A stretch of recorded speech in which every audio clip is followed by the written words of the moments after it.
exercise खालायनांगौ बे बिराद गिदिर बाथ्रा नोंसिनि थाखाय दा नोंसोर हायार सेकेन्डारि फरायहैसिगोन 11 आव एडमिशन लाहैगोन सोरबा सोरबा बयनिबो थुलुंगा बा सोरबा सोरबा बिमा बिफा बा ससाइटिनि मानसिफ्रा बुंगोन ए आं 97% मोनदों 88% मोनदों आं मानो आर्ट्स फरायनो आं साइन्स फरायगोन आरो बांसिनानो साइन्स फरायगोन फार्स्ट डिभिजन मोनग्राफ्रा नंगौना नङा आर्ट्स फरायग्राफ्राथ' सेकेन्ड डिभिजन थार्ड डिभिजन फरायग्राफ्रासो आर्ट्स फरायो खिन्थु साइन्स फरायग्राफ्रा जाय मानसिया पार्सेन्टखौ बांसिन मोनदों मानो होनब्ला जोंनि माइन्डसेटआवनो मोनसे दंखायो साइन्सआ गोरासिन नङा नङा साइन्सआ गोरासिन आर्ट्सनिफ्राय बा कमार्सनिफ्राय बे जोंनि इन्डियान ससाइटियाव दंखायो जोंनि माइन्डसेटआवनो दंखायो बिमा बिफानावबो दंखायो आरो बेखौ जों नंगौ होननानै बिलिभबो खालायखायो मानो होनबा ब्रेना बारा नांगौ आर्ट्सआव जास्ट नोङो मोखास्थ' लानानैनो पास जायो मानसिफ्रा बे मोनसे जोंनि इन्डियान ससाइटियाव मोनसे बिलिभ दङ आरो बे सिस्टेमा सोलिनानै दं खिन्थु गुबुन गुबुन कान्ट्रिफ्राव बिदि नङा गुबुन कान्ट्रिफ्राव गासैबो इकुवेल हिउमेनिटिसआबो इकुवेल स्टेटास आर्ट्स साइन्स बिसोरना मोनसे स्कुलाव फरेनफ्राव एब्रडफ्राव डेभेलप कान्ट्रिफ्राव मोनसे स्कुल बा कलेजाव खालि आर्ट्स साइन्स बिदि डिभिजनानो थाया बिसोरना साबजेक्ट वाइसो नोङो फिजिक्स लाबाबो पलिटिकेल साइन्सबो फरायनो हागोन फिजिक्स मेथामेटिक्स लाबाबो नोङो हिस्ट्रि फरायनो हागोन बेफोरबायदि कम्बाइनेसन टाइपआवसो फरायो दा जोंनिया इन्डियायाव मा खालायदों एडुकेसन सिस्टेमाव आर्ट्सखौ बेलेग साइन्सखौ बेलेग बेफोरबायदि एक्सट्रा ओमफ्राय साइन्स फरायबा ओरै जायो बेफोरबायदि जायो जोंना बेफोरबायदि एक्सट्रा खालामनानै होदों आरो बे जोंनि एडुकेसन सिस्टेम गोदोनिफ्रायनो सोलिबाय थानाय बेखौ जोङो मानिनानै लानांगोन 97% लानाय बा फार्स्ट डिभिजन मोननाय फरायसा फरायसुलिफोरखौ बरायनो थाखाय खाबु मोनदों सिरि सिरि गोसो सिङाव लाजिनायबो मोनदों आं दिनै आं थार्ड डिभिजन जानानै नोंसोरखौदि बरायनो खाबु मोनदों बा आंखौ लेंहरदों दा मोननैबो आंनाव मोनसे साननाय फैदों आरो फिलिं आंथ' दिनै थार्ड डिभिजनसो खिन्थु आं दिनै डिस्टिंसन लाखिनाय मानसिफोरखौ बरायनो थाखाय लेंहरजालायलायदों बे मोनसे साननो गोनां बिराद बाथ्रा आरो दा जेखियानो जाया सिगाङाव बिबुंथिगिरिफ्रा गोबां बुंलांबाय जोंनि बर' बिजोंनि सोमोन्दै जोंनि स्कुलनि सोमोन्दै रांखावरिनि सोमोन्दै माबायदि फरायनांगौ माबायदि लाइफआव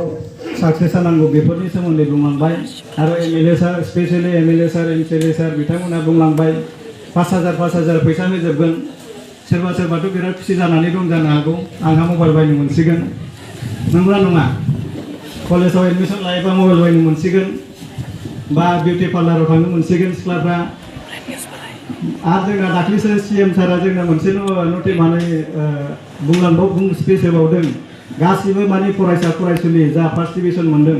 मेट्रिक पास जाग्राफोरनोबो स्कुटि होगोन दा बिदिबाथ' बिराद मोजां नोंसोरनि थाखाय स्कुटिबो मोनगोन प्लास एमएलए एमसिएलए सारमोनाथ' फैसा होगोन बेजों मबाइल बा स्कुटि मोनगोन सेंग्राफ्रा साननो हागौ जोंहा जेबो मोननाय नङा बाइक गैया मा गैया सिख्लाफोरनोल' होदों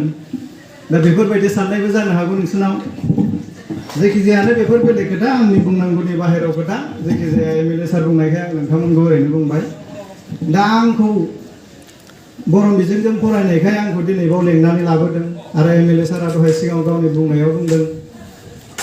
आंनि पार्सनेल एक्सपिरियेन्सखौ जाहाथे नोंथांमोननि सिगाङावहाय फोरमायनानै होयो जाहाथे नोंथांमोना बेनिफ्राय थुलुंगा मोनो बेनिखायनो आं आंनि पार्सनेल एक्सपिरियेन्स आं माबायदि फरायनानै दिनै आं APSC पास जानानै दिनै बर्थमान माने भिडिअ पस्टखौ आवग्रिनानै दं बेनि सोमोन्दै आं नोंसोरनो बुंग्रोगोन बेनि उनाव आं नोंसोरखौ पार्सनेलि जेनेबा केरियारखौ माबायदि चुज खालामनांगौ थांखिखौ माबायदि थिक खालामनांगौ बेनि सायाव बुंगोन आरो माबोरै जोङो लाइफआव साक्सेस जानांगौ बेफोरनि सायाव बुंगोन दा आंनि पार्सनेल लाइफ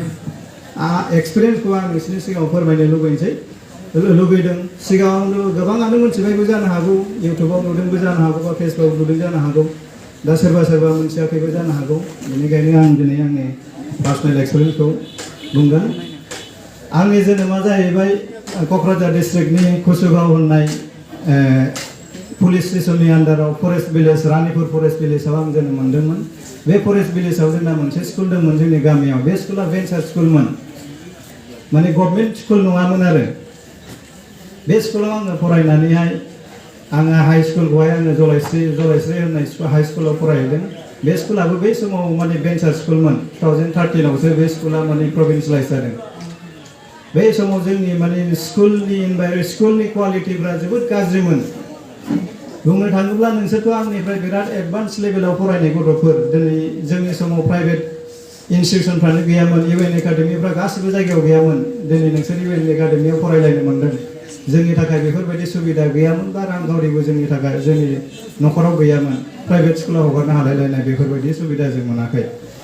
दा आङो बे एलपि स्कुलाव फरायनानै जलायस्रि हाई स्कुलाव फरायनानै आङो मेट्रिकखौ जेब्ला होदों जोंनि समाव जोङो 30 जन ना बेसेबांबा स्टुडेन्ट दंमोन बेनि गेजेराव जोङो 6 जनल' पास जादोंमोन दाथ' 100% माने स्टुडेन्टफ्रानो गासिबो पास जाजोबदों सोरबा 3rd डिभिजनानो गैया बुंनो थाङोब्ला जोंनि स्कुला बे स्कुलजों कम्पेयारानो खालायजाया 2nd डिभिजनानो सासेबो गैयामोन जोंनि जायगायाव आं फरायनाय स्कुलाव गासिबो 3rd डिभिजन 40% आंनो टपारमोन बे स्कुलनि 40% आं टपारमोन ओरैबायदि माने क्वालिटि माने मोजां नङामोन आरो क्वालिटि अफ एडुकेसना जानो हागौ माबा खारननि थाखाय जेनेबा स्कुला गोग्लैसोनायमोन खिन्थु दा बेफोरबायदि स्टेटासआव गैला दा माने आं फरायनाय स्कुलफ्राबो बिराद मोजां रिजाल्ट लाबोयो बै समाव खम लाबोदोंबाबो दा इमप्रुभ जालांबाय बा प्रभिन्सियलाइजबो जालांबाय 2013आव प्रभिन्सियलाइज जानानै माने मास्टारफ्राबो माने मोजाङैनो सेलारि टेलारि मोननानै दा मोजाङै माने सालायलांबाय थायो आरो दा मेट्रिकखौ आङो 40% पास खालायनानै आं क'क्राझार गभर्नमेन्ट कलेजाव एडमिसन लाफैदोंमोन हायार सेकेन्डारियाव आं खेबसे फेल जादोंमोन आं बे समाव माने गोदान जोंनि हायार सेकेन्डारियाव थाङोब्ला जोङो मा खालामनांगौ जायो गोदान मोनसे मिडियामाव फरायहैनांगौ जायो बर' मिडियामनिफ्राय डाइरेक्ट इंलिश मिडियाम नंगौना नङा दा नोंसोर मेट्रिक पास जाबाय गाबोन 11आव नों एडमिसन लायोबा कलेजाव डाइरेक्ट इंलिश मिडियामाव नोंसोर एडमिसन लायनांगोन दा जोंना स्ट्रिमानो मोनसे चेन्ज जायो दा जोंनि थाखाय बे मोनसे चेलेन्जिं मोनसे फेस जायो आरो बर' बिजोंजों फरायग्रा स्टुडेन्टफोरनि थाखाय थेवबाबो आं आंनि नाजानायखौ गाराखै फेल जादोंबाबो आङो नाजाफिननानै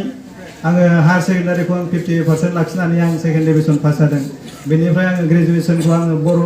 इक'नमिक्सआव मेजर लानानै माने 2nd डिभिजन 55% लाखिनानै आङो जोंनि क'क्राझार गभर्नमेन्ट कलेजावनो हाइएस्ट मार्क्स मोनदों आं बे समाव क'क्राझार गभर्नमेन्ट कलेजावनो इक'नमिक्स डिपार्टमेन्टआव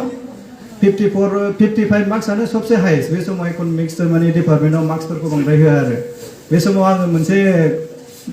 बिराद गामि गोथौनिफ्राय फैनानै क'क्राझार गभर्नमेन्ट कलेज बायदियाव आङो मोनसे डिपार्टमेन्टनि टपार जालायनो हादों बे समाव आं गावखौनो गाव बिराद गोग्गानाय मोनलायबाय आरो नंगौ थेवबा माने आं खस्थ' खालायदों बा आंनि बिमा बिफा बा बिदामोना आंखौ जेनेबा बे समनिफ्राय बांसिन सापर्ट होनो गोसो जाबाय आरो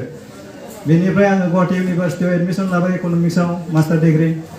खिन्थु आं गुवाहाटि इउनिभार्सिटियाव माखासे खारननि थाखाय बेक टेक थानायनि थाखाय आङो कमप्लिट खालायाखिसै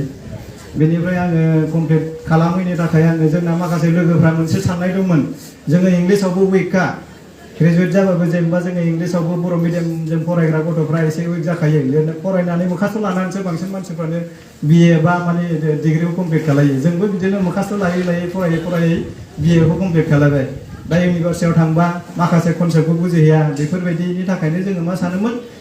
जेराव इंलिस सोलियो गुवाहाटियावबोथ' इंलिसनि सोलिया एसामिससो सोलियो रायलायनाय मानाय गासिबो जोङो कमिउनिकेट जाखालायो ओंखायनो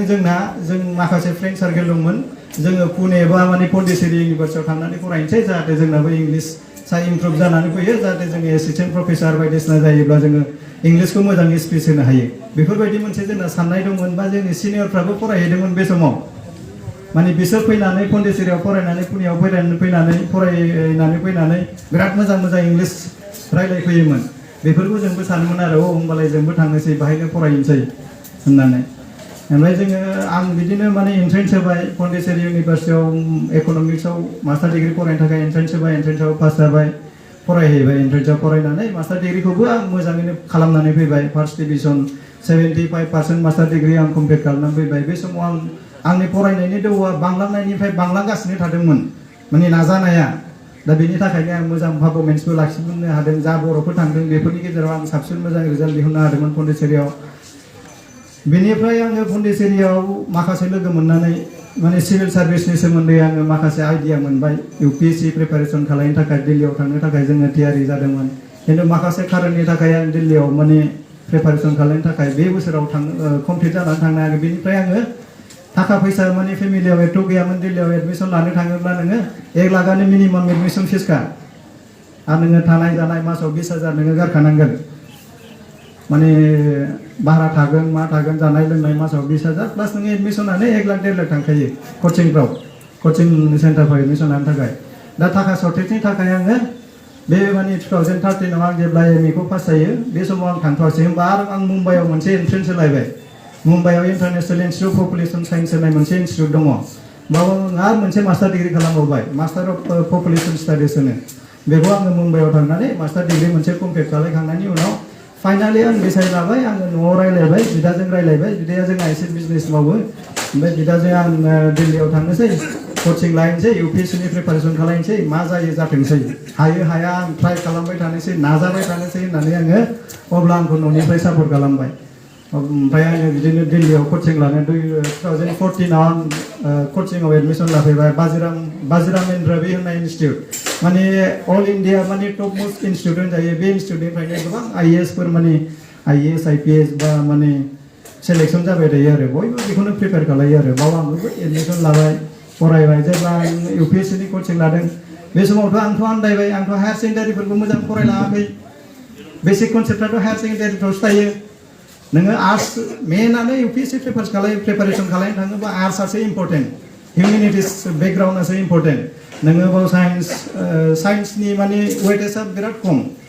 economics history geography political science environment art and culture बेफोरखौसो जोङो फरायनांगौ जायो दा आंथ' हायार सेकेन्डारिखौ मोजांखौनो फरायलाङाखै बाव आङो जा माने आन्दायहैबाय कोचिं क्लासाव थांबाबो माने बुजायहैनोनो नागिरा आरो मा बुजायदों माने आइडियाखौनो मोननो नागिरा थेवब्लाबो आं लासै लासै माने लोगोफोरजों रायलायै मालायै कोचिं क्लासखौ गोसो होनानै लेखा फरायबाय माने बिराद लेखा फरायदों जोङो माने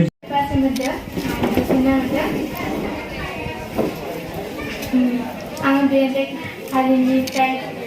फरायनानै 83 पारसेन्ट मोननो आं जोबोद गोजोननाय मोनदों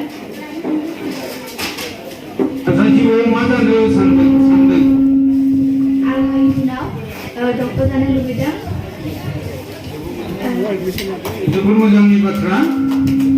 आसामि नोंनि दिनै बर' मिडियाम फरायनायाव नोंनि बिमा बिफाया आंनिफ्राय मा थुलुंगा मोनो केनेयाव কি প্রেরণা পাইছিল অকনমানকো आंनि आइ आफा आरो न'खरनि मानसिफोराबो आंखौ जोबोद मदद होदोंमोन